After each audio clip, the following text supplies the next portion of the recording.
because the Khilafat inherits this unification from a Prophet and just continues to maintain it. That is all the Khilafat does. But in the first place, this blessing is shown to the people through the institution of prophethood and by no other institution at all. This is the import of this verse which I have just read to you. So once in the world of Islam, we lost Khilafat, the most sacred institution after the prophethood. You see what happened? As long as they were caliphs, there's Khilafat al-Rashida, I mean, not the caliphs who were called caliphs, the so-called caliphs, but who were kings in reality, and the emperors and so on. That's the sovereigns of states, nothing more. But I'm talking not of them, but of the caliphs which are called Khulafai Rashidin, the guided ones from Allah. When we lost that wonderful institution, from then on, without looking back, the Muslims went on splitting and dividing between themselves. 72 sects is just a number to denote that multiplication. But in reality, this multiplication is much more profuse and numerous. In each sect there are further divisions. In each further division there are further divisions. Until each mullah of a mosque differs with the other mullah of the other mosque. There are hundreds of thousands of divisions. And no, I repeat, no mujaddid could ever force that unity again that were lost to the world of Islam. He carved a segment out of these people and left the matter at that. But as a whole, the world of Islam, once disunified, continued to disunify further and further and further. And the only remedy for this ailment, as mentioned in the Holy Quran, is the institution of prophethood. That is the nema. This is why the highest, the loftiest nema described in the Holy Quran is the prophethood. No other nema can compete with it.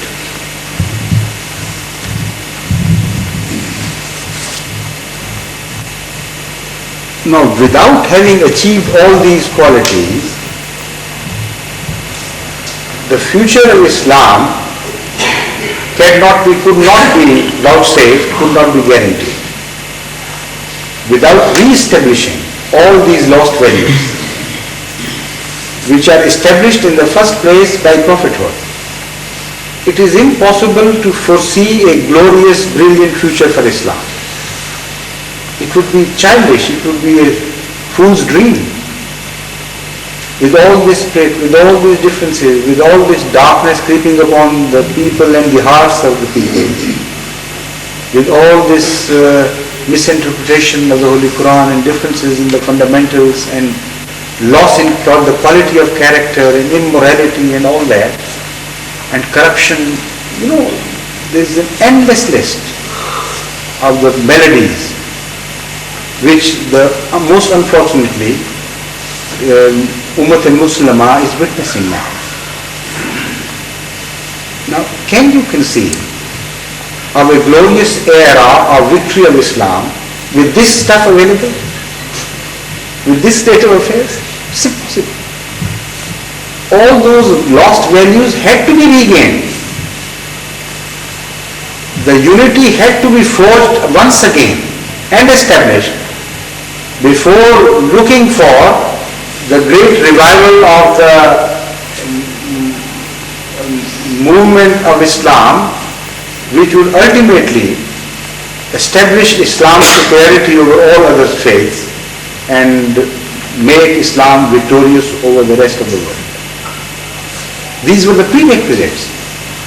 I mean, any man with an atom of sanity can see through it that without establishing the same qualities as were left by Ahmad sallallahu alaihi wasallam through the special blessings of prophethood, no new launching of movement of the worldwide supremacy of Islam can ever be conceived. So this is exactly how the Holy Quran sees it. And when we read in the Holy Quran the verse هُوَ الَّذِي أَرْسَلَ رَسُولَهُ بِالْهُدَى وَدِينِ الْحَقِّ لِيُظْهِرَهُ عَلَى الدِّينِ كُلِّهِ وَلَوْ كَرِهَ الْمُشْرِكُونَ. This is mentioned in Tawbah as well as in Surah Saf. The commentators of the Holy Quran and the great Muslim scholars and holy men have interpreted this verse to mean the coming of Messiah and the Mahdi. Now before I harp on that subject, let me explain the meaning of this verse to those who do not understand Arabic. The literal translation is, He it is, that is Allah, who sent His messenger with guidance and the religion of truth, that He may make it prevail over every other religion and faith, even though the idolaters may dislike it. Now those holy commentators of the Holy Quran which appeared at a later date, in a later age, they knew that this is a promise for the ultimate victory of Islam, but they also read the signs around them, and they could not conceive of a possibility of that victory being attained with the stuff available around them. So they faced this dilemma of contradiction between a claim and the reality of things. It is a very tall claim, the tallest ever made by any religion, that Allah has sent this Prophet Muhammad, peace be upon him, so that his faith becomes victorious over all the rest of the faiths of the world and becomes the ultimate in everything. This is by far the tallest claim ever made by any religious book. So the commentators of the Holy Quran in the later centuries faced this dilemma. This is a very tall claim. Yet in the first manifestation of prophethood, although Islam made inroads into various societies and became victorious in many parts of the world, yet once that movement was arrested, then from then on we witness a process of decay setting. And this prophecy is not yet fulfilled. How could that prophecy be fulfilled with this material available, which has been eaten away by the moths of decay, which has been corrupted by the passage of time? How could this great miracle be brought about? This was the dilemma faced by these commentators. And the answer they came out invariably was this, that this verse applies the coming of Messiah. This verse applies to the time of coming of Mahdi. How logical and how honest and God-fearing they were.